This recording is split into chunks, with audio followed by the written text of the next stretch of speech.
السلام علیکم کیپریکان دوستو، سورج گرہن آپ کے 8ویں گھر میں ہوگا اور یہ جو ویک ہے یہ بڑا امپورٹنٹ ویک آپ کے لیے ہے۔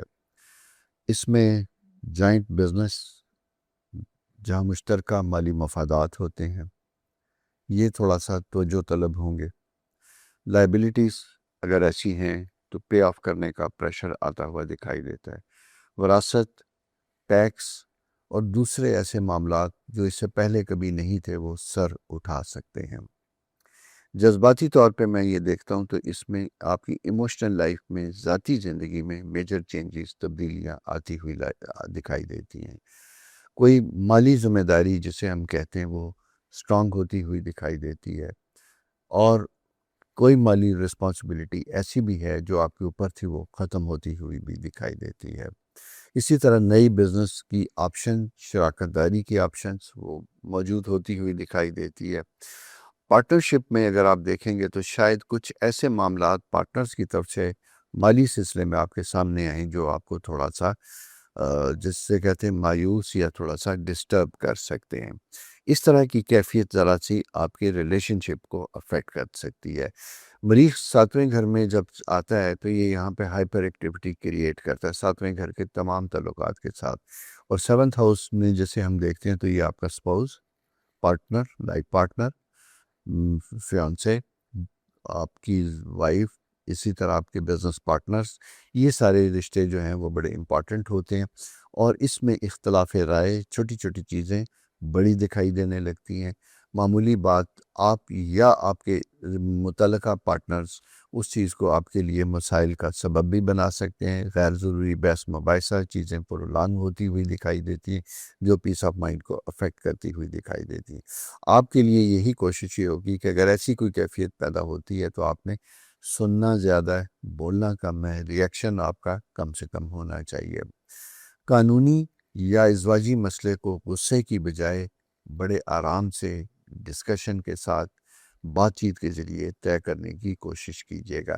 اسٹرالوجیکل ٹائم اس طرح کا ہوتا ہے جس کا مقصد یہ ہوتا ہے کہ آپ کے تعلقات میں، آپ کے رشتوں میں اس طریقے سے ڈسٹربنس کرے کہ جہاں پہ آپ اریٹیٹ ہوں، اور اریٹیشن کی میں کوئی ایسا ایڈورس افیکٹ آ سکتا ہے یا آپ فیصلہ کر سکتے ہیں۔ کریئر میں وینس کی وجہ سے زیادہ پازیٹیو سائن ہے، امپرومنٹ بنتی ہوئی بھی دکھائی دیتی ہے۔ ایسے خواتین و حضرات جو جاب کے متلاشی تھے آپ کے لیے جاب کے مواقع بھی بنتے ہوئے دکھائی دیتے ہیں۔ میجر میں نے ڈسکشن آپ کے ساتھ کر دی، باقی آپ نے تفصیل سنی کہ جب بھی سورج گرہن ہوتا ہے تو کس قسم کے اثرات لے کے آتا ہے۔ میں صرف یہی کہوں گا کہ حسب خواہش، حسب توفیق کوئی نہ کوئی صدقہ، دودھ کا ہو، پانی کا ہو، کھانے پینے کا ہو، کھانے والے تیل کا ہو، وہ ضرور دیجیے گا تاکہ آپ کی زندگی میں آنے والے ایسے منفی اثرات جس سے آپ ڈرتے تھے یا میں آپ کو اس سلسلے میں محتاط کر رہا ہوں ان سے دوری واقع ہو۔ اپنا بہت خیال رکھیے، چینل سبسکرائب بھی کیجیے، دوستوں سے شیئر بھی کیجیے۔ خدا حافظ۔ السلام علیکم دوستوں، کیسے ہیں؟ امید ہے آپ خیریت سے ہوں گے۔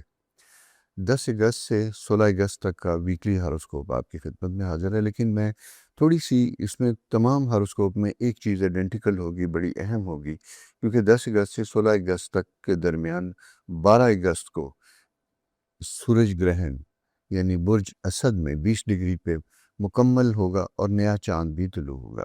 یہ وقت بہت اہم ہوتا ہے تمام بروج کے لیے، اس لیے کچھ چیزیں ایسی ہوں گی جو تمام بروج کے لیے تقریباً یکساں ہوں گی، کچھ معاملات میں تبدیلیاں واقع ہوں گی، اور اس طرح زندگی میں آپ کو میجر چینجز کے سائیکل دکھائی دیتے ہوئے دکھائی دیں گے۔ یہ وہ وقت ہوتا ہے جہاں زندگی کا کوئی ایک باب بند ہوتا ہے اور دوسرا باب شروع ہوتا ہے، کھلتا ہے، آغاز ہوتا ہے، مگر اس کے نتائج بتدریج آہستہ آہستہ 2-3 مہینوں میں ہمیں ملتے ہیں، فوراً نہیں ملتے۔ ہفتے کی اہم سیاروی پوزیشن اگر ہم دیکھتے ہیں، پلانٹری پوزیشن دیکھتے ہیں، تو اسد میں یعنی آپ کے اپنے برج میں، یہ تمام بروج میں آپ کے نہیں بلکہ تمام بروج میں، بھلے آپ ایریز ہیں لیکن آپ کے اگر 5th ہاؤس میں دیکھیں گے تو سورج، مرکری یہ ہوگا، پھر زہرہ، برج دوسرا ایک اور چینج آ رہی ہے، وہ چینج آ رہی ہے آپ کی جیمنائی ہاؤس میں، جو اسٹرالوجیکل پوزیشن تھی جس میں پلانٹ مارس موجود تھا، مارس یہاں سے نکل کے اب وہ کینسر ہاؤس میں چلا جائے گا۔ تو اسی طرح زحل جو ہے پلانٹ سیٹرن، زحل وہ ریٹروگریڈ پوزیشن میں ہوگا۔ اگست میں دو تین چیزیں بڑی امپورٹنٹ بنتی ہوئی دکھائی دیتی ہیں۔ زہرہ مقابل نیپچون، محبت اور مالی فیصلوں میں ابہام۔ اگست زہرہ اور پلوٹو جو ہے یہ دو ستاروں کا جسے ہم کہتے ہیں ٹرائن بنے گا۔ اس میں اچانک تعلق، تخلیقی موقع یا مالی پیش رفت، اس سلسلے میں ایک اہم پیش رفت ہوگی۔ اگست میں ہی جسے کہتے ہیں پلوٹو اور مرکری یا عطارد جسے کہتے ہیں، ان کے مقابل ہونے کی وجہ سے گفتگو میں سختی، راز یا طاقت کی کشمکش، یہ سلسلہ پیدا ہوگا۔ اچھا، یہ 12 اگست کو جو برج اسد میں مکمل چاند گرہن آ رہا ہے، اس کو یہ دیکھنا ہے کہ یہ آپ لوگوں کی زندگیوں میں پورا ہفتہ، چونکہ مریخ بھی اس میں موجود ہے اور اس میں سکوئر بنتی ہے نیپچون کے ساتھ، تو جذباتی، جلد بازی، تھکن اور غیر واضح منصوبوں سے آپ نے احتیاط کرنا ہے۔ یہ ہفتہ فوری نتائج سے ایک نئی زندگی کی بنیاد رکھنے کا ہے۔ گرہن کے آس پاس اگر ہم دیکھتے ہیں تو جذبات اور حالات غیر معمولی ہو سکتے، اس لیے 11 سے 13 اگست کے دوران غصہ، خوف یا جوش میں آ کر ناقابل واپسی فیصلے نہ کریں۔ سامنے آنے والے اشاروں کو نوٹ کریں اور حتمی، یعنی جہاں تک ممکن ہو سکے زیادہ سے زیادہ معلومات لے کے حقائق اور ریالٹی کی روشنی میں کوئی بھی قدم اٹھائیں۔ یہ اس ویک کی خاص، جسے میں کہوں گا کہ بہت خاص پلانٹری پوزیشن ہے جو تمام بروج کے اوپر یکساں اپلائی ہوگی۔